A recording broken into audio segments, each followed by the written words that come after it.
عادت الحرب قبل أن ننساها، عادت وعاد شلال الدماء، عادت دون سابق إنذار، عادت بسبب تخاذل وصمت الأمة العربية، عادت في أشد ساعات الليل ظلمة في وقت السحور.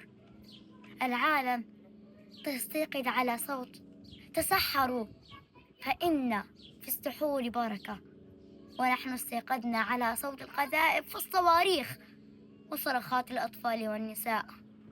إلى متى؟ إلى متى يا عالم يا متخاذل؟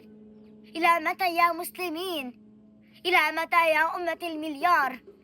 نحن في غزة نباد ونموت جوعا، والله لن نسامحكم على تخاذلكم وعلى هذا الصمت القاتل، وإلى الله المشتكى، حسبنا الله ونعم الوكيل.